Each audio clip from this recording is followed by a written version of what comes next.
Switching gears a little bit, right? Now, talking maybe a little bit about numbers, about revenue, about profits, maybe even about fundraising.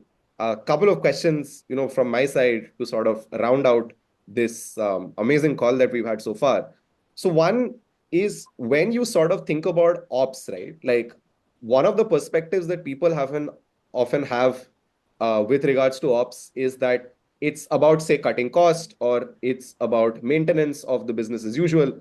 Could you maybe share a little bit of your perspective on how ops works towards driving, non-linearity in revenue, right? Like, how can you leverage ops to like make revenue generation something that's really, really scalable? You tell us a little bit about, the innovations that you did maybe on the glucometer to sort of make things simpler. So like, you leverage ops, you make things simple, simplicity scales revenue. Some examples, right, around how ops was used to drive revenue. Yeah, so I think this point is extremely important and relevant for every business. I think more definitely in a healthcare oriented business where which is not transaction, which is like a long term association we need to build with the patient, especially in the space of diabetes or any chronic condition. So I think, see, if you just look at it, what is our world? If you break it down into business, it's LTV and CAC from a investor or founder perspective. And it took me some time to learn this initially because startups was still a recent concept, but for many of you, those terms are very very familiar. Now, which of these two is important? Now you can debate depending on the business, but in my view, for the business that we're in, LTV is extremely critical. And LTV is a function of what? LTV is a function of the retention and the life that a customer will have with you, and then the value in terms of transactions that they're making over a period of time. That is being delivered to the ecosystem. And Rohit talked about compounding, right? So maximizing returns. So LTV, if your retentions are really good and your transactions are coming, you will not need as many customers, but your revenues will keep compounding, and that's what annuity businesses are all about, right? So you acquire one, and then for several years this one person will keep giving you revenues, and then you'll keep acquiring people, but then that compounding in terms of revenues and monetization and eventual output will take place. So when I look at the differentiator, and yes, product tech is all extremely crucial because they're fueling all this. But what I've noticed is, especially in a healthcare business, and I've seen aviation closely, where ops makes hell of a lot of difference. I think Indigo is a great example. You guys have seen. You forget about what's have been happening of late, but in general, I think their ops efficiency, focus on ops, led them to develop a customer loyalty, led them to develop, of course, a great business. And I see the same for us also, because ops plays a significant role in driving customer retention and patient and customer retention and helping us to be able to build that trust consistency so people can keep transacting on various aspects on the platform. If I just tell you the results, I talked about a lot of the things that we were doing not that well, to a situation now which where I would say many of those things are solved, but still in the process of solving several other things. We've increased our LTV by 2.5 to 3 times, right? So while and we're talking of still the same patient quality that we used to attract at that time with whatever we had. But what we also did, so while we did that, where you talked about the monitoring, I talked about the monitoring, I talked about the coaching improvements, I talked about the overall app consistency, etc.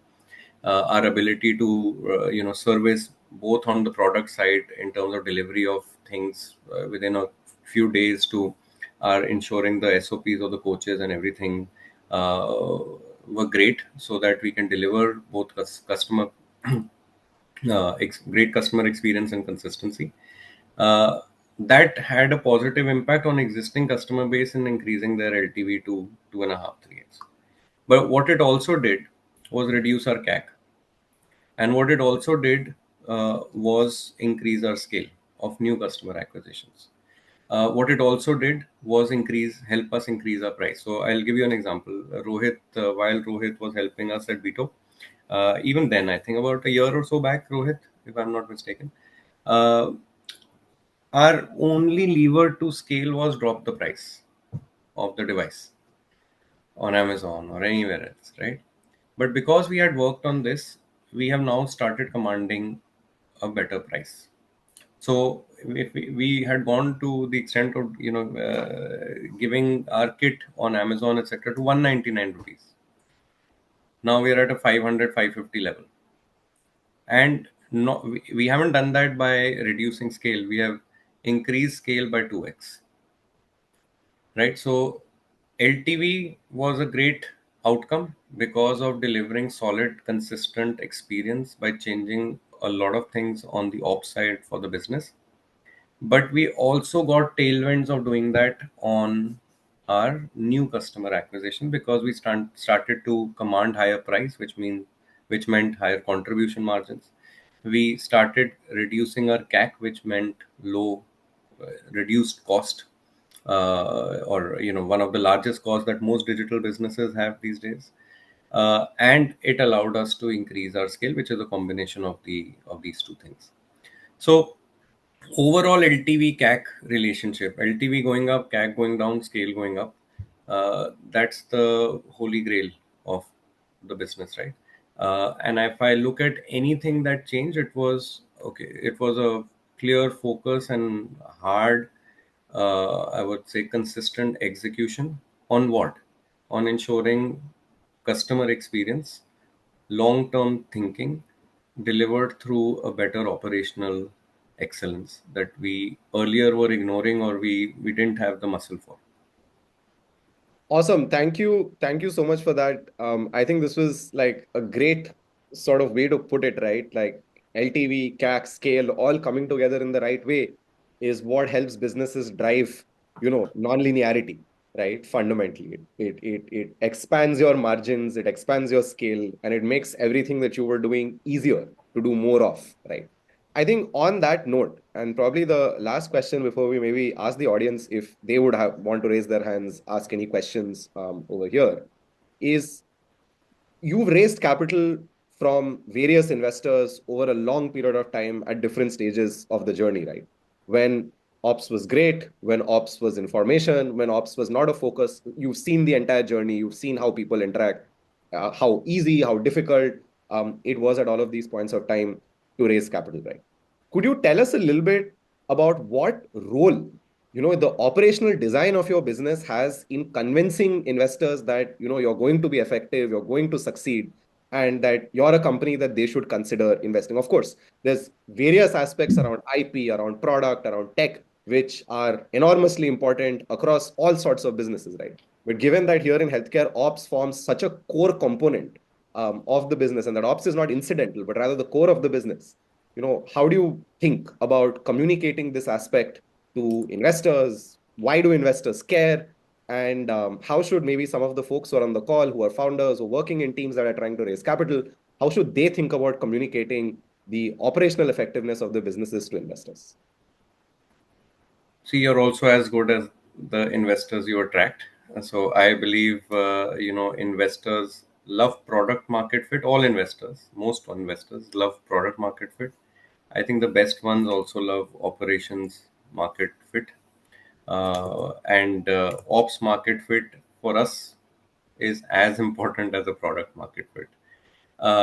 So, I think the journey, and also for the overall startup ecosystem, I think we are going through, I mean, we're just about a decade or lower old, right? 15 years old, where startups and ecosystem with VCs, etc., started to take prominence. We've grown as a country, as a nation, very solidly. And hence, while as founders, we are learning a lot of things about our businesses, I think the investors are learning several things about their own portfolio companies. And increasingly, I see, especially for not so early stage, but I would say the next level, as a Series B or beyond, uh, in terms of, let's say, the scale that people have achieved, operations is becoming the differentiator. So the smart investors, and most of them who really mean serious business, who will be with you for a long term, want to see the founders focus on operations as much as other parts of the business. Because you've seen so many examples of big companies, unicorns, etc., as we call them, falter because of operations. And like I said in the beginning, you can't scale chaos anymore. The appetite for investors has also changed. Gone are the days where you could just splurge a lot of capital and think of solving as you go. So there are certain things which are core you must address and solve for to begin with, and then you start scaling, and then the capital also flows much more seamlessly. It is never going to be easy. I think in healthcare, whether it was when we started or even now, I think it's been really tough for anybody to raise capital. It's not. See, also it's a little unforgiving in the sense when we talk about customer experience on operations. You could have I mean, quick commerce done tremendously well. It's a very highly intensive, operational intensive business, but if something doesn't reach you, or there is a, I don't know, let's say a cabbage that reaches you which is spoiled, uh, that is less of a concern than, let's say, in your healthcare business, a wrong advice or wrong medication is given to a person, and then that can contribute to a fatal outcome. So I think the stakes are different in terms of what ops means. Of course, if Zepto or whoever continues to falter and keep sending you bad cabbage all the time, you will lose trust and you won't opt for their services. But in healthcare, you don't get too many chances. You get only a few, and hence I think the investors realize that also.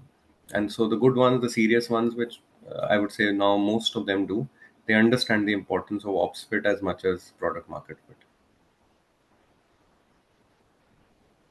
Awesome. I think I could really relate to the last part where in the healthcare sphere, it's really, really important to get your ops right because one small mistake can lead to a big medical legal case that might potentially do it in your entire brand, whatever you've been building for the last few years. That would all just come crashing down just because of one mistake.